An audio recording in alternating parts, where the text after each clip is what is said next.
Hey guys, welcome back to Andy's Dinosaur Reviews, and today we have more absolutely beautiful beasts of the Mesozoic Ceratopsian series figures to take a look at, and this time we are taking a look at a really gorgeous looking green interpretation of the Avaceratops, which you can obviously already tell by the little slip cover over here. We do have the species name right there, as well as a gorgeous image of the dinosaur. Again, we can see that checklist of the different species that are in Wave 2, as well as this kind of a slip case that goes over, and behind the slip case there are actually more of the species in Wave 2 hiding back there, so you would just have to move this. However, it is taped on, so it stays over here on this side, of course, during transport and everything, and I don't really think that I personally feel the need to move it. I like to keep them there, keep them exactly as they are when they arrive, but again, you are aware that there are more back there, again, showing you all of the different species in Wave 2 of the Ceratopsian series,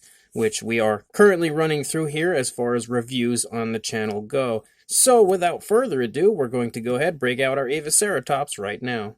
So once we have the dinosaur out of its packaging, of course we have the tail assembly instructions, which is a good thing to read. Make sure you pay attention to it, as well as the awesome trading card that comes with the Beasts of the Mesozoic Ceratopsian series figures with a beautiful image of our Avaceratops right there. And then on the back of the card, we have kind of like some dinosaur toy photography showing off the figure itself, as well as, of course, the species name, the Beasts of the Mesozoic logo, and then all kinds of information on the dinosaur itself. Love the trading cards. I will always say that. Until the end of time, these trading cards rock.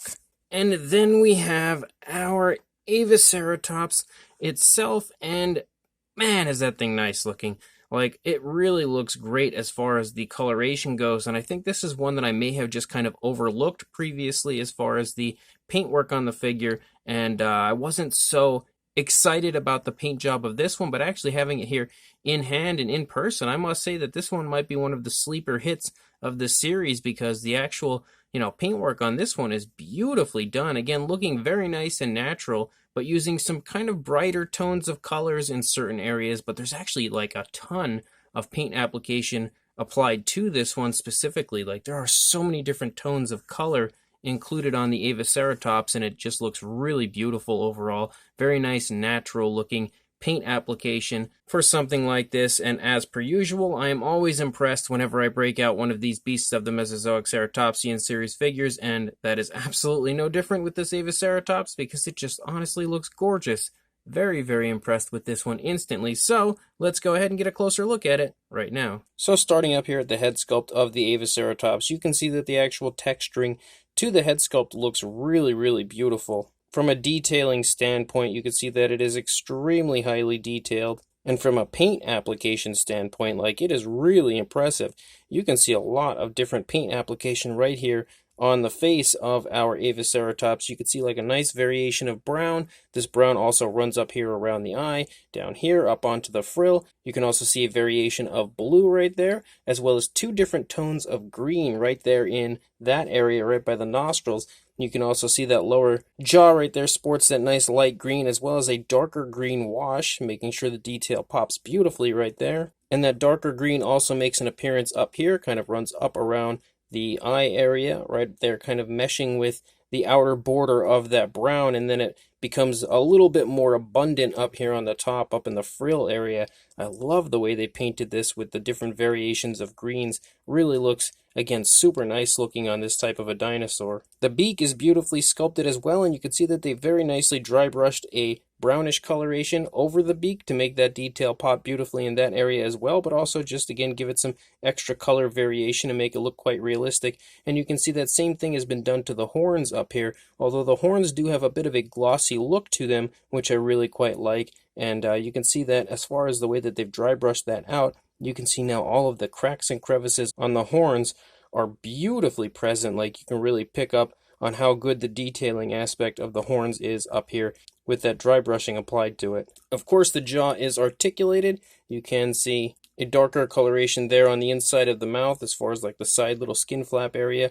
And then once you actually get inside the mouth, you can see the tongue and everything in there painted. And again, being a ceratopsian, of course, the mouths are pretty small on these guys, so we usually have generally a bit of a hard time seeing inside the mouth, but Every so often, if you turn it the right way, especially in person, on camera it's not quite as visible, but in person you can see how nice the coloration is on the inside of the mouth. Very nice realistic tone chosen, also given a beautiful gloss coat, and the teeth are present in there, as well as some very nice paintwork on the teeth. So it's all beautiful inside, even though it currently doesn't want to show up too well on screen. As you move up here, you can see that the spikes that run along the frill are very nicely painted, and they're painted with a bit of a brighter brown than we see up here. This is kind of like a light tan, like an off-white, almost a linen sort of type of a color. Here we have like a really cool light brown, and that's the way all of these spikes are painted, so they differentiate the spikes up here to the horns on the Avaceratops. And you can see more of that as we run down the course of the middle of the frill right there, and the scale detail up here on the frill looks absolutely beautiful.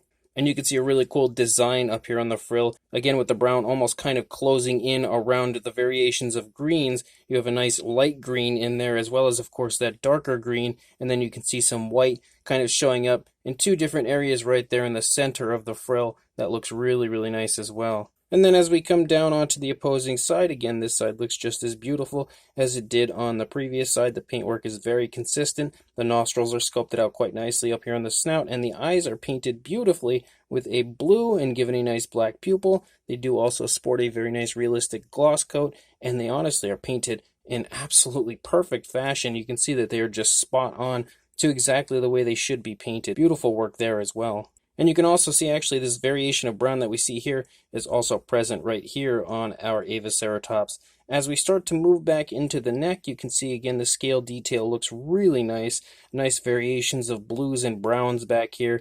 And it also transfers to a different type of a brown up here when you get to the top of the head. You can see that the back of the frill is also really quite nicely done. Again, some more variations of browns and greens back there. Kind of a little bit of a lighter shade of brown it looks like on the back of the frill, but the scale detail also looks really nice back there.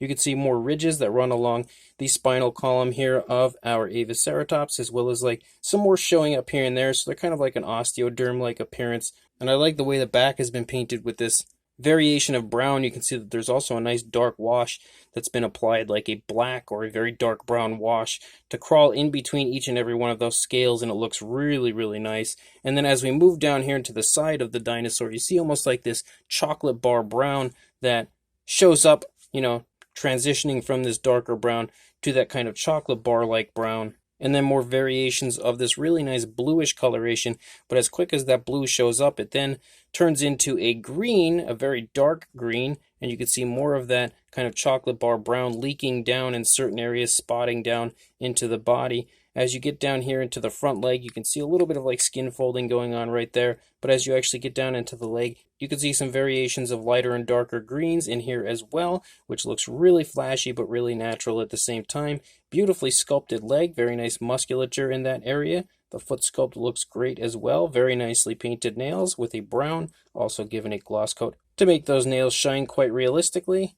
And then coming back up into the stomach, you can see that as we get down further into the stomach, it then turns into a lighter green down here as well. And that darker green that we see up here is kind of like a wash down here, or they've just dry brushed the lighter green over. So you can see in between the scales of the lighter green, we do have that darker green, making that detail pop again quite nicely. As we move up here into the hip region, you can see the hip is quite nicely elaborated from the body. And then as we move down into the thigh, you can see some more gorgeous looking musculature. Again, the scale detail continues to look great throughout the entire figure, which is exactly the same as every ceratopsian that they've released. Beautifully defined calf muscles. Again, you can see that light green with the darker green popping through to make sure that you know that that detail looks great. And then as you get down into the foot, you can see again the foot sculpt here on the rear foot looks really beautiful. Nicely painted nails yet again back here with that really nice gloss coat, just like we had seen on the front foot. And then once we move back up here into the rear of the leg, you can see a little bit more kind of skin folding going on.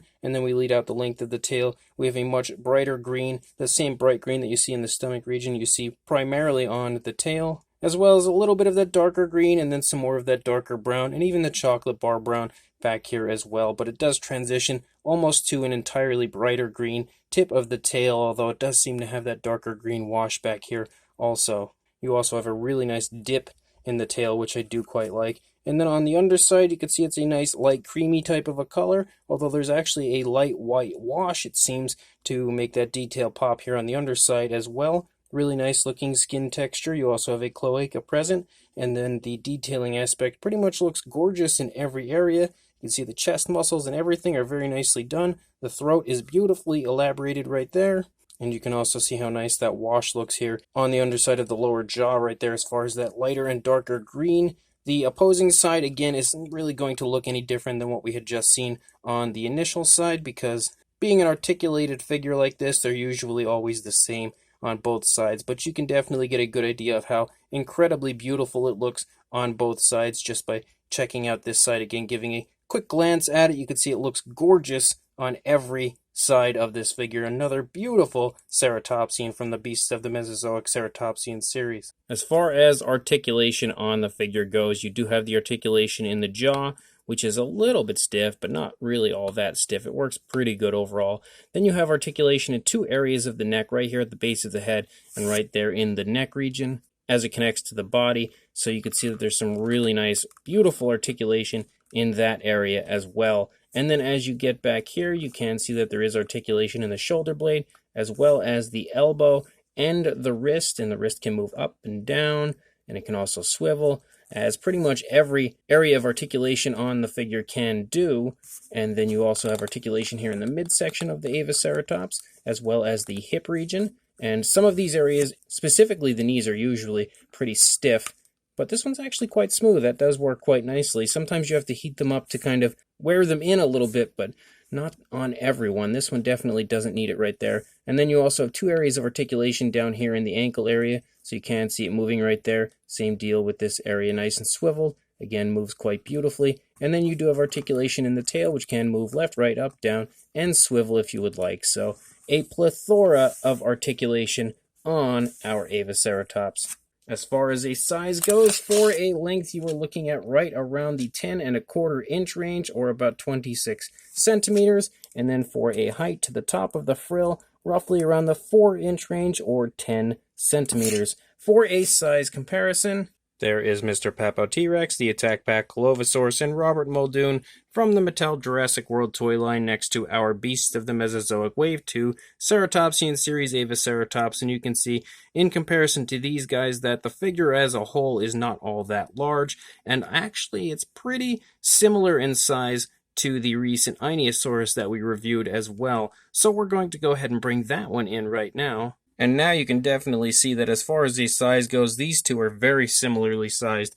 In fact, once we get behind the Inosaurus, you almost can't even take notice to the Avaceratops back there anymore. But definitely very similarly sized ceratopsians, which means they are, a little on the smaller side as far as the Ceratopsian series goes. But even being on the smaller side, they are both still really quite decently sized. Again, pretty darn big figures if you look at them in the overall grand scheme of things. Even being smaller for this line, they are still a pretty darn big figure overall. So this Creative Beast Studio Beasts of the Mesozoic Ceratopsian series Wave 2 Avaceratops is beautiful, just like every one of these ceratopsians. And that's almost the exact same thing that I say every time we get to this point in the review. When I start to lead into this area of the review, that's usually the way I put it for every single ceratopsian that I review, because they are always consistently nothing short of pure beauty, and that is exactly the case with this Avaceratops. And honestly, I think this one may be one of the sleeper hits of the series, because it is really, really impressively beautiful in person. Like, they did a fantastic job on the overall appearance to this, and the really cool looking variations of green give it almost kind of like a tropical feel in a way. But again, it's really appealing looking on the figure, and they somehow take such kind of brighter and a little bit flashier colors like you see on this one, and they make them look so nice and natural on the figure.